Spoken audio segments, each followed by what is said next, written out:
आज आपण बनवतोय चटपटीत मका शेंगदाणा नाश्त्यासाठी। कुकरमध्ये 2-3 शिट्ट्या करून घेणार एकत्र करून।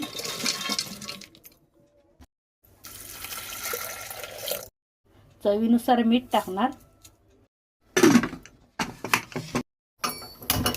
4 शिट्ट्या करून घेणार।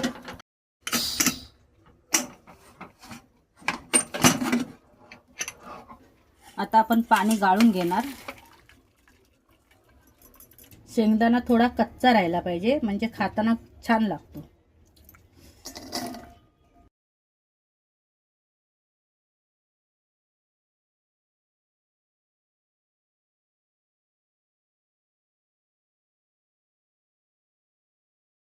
आणि सर्व मिक्स करून घेणार।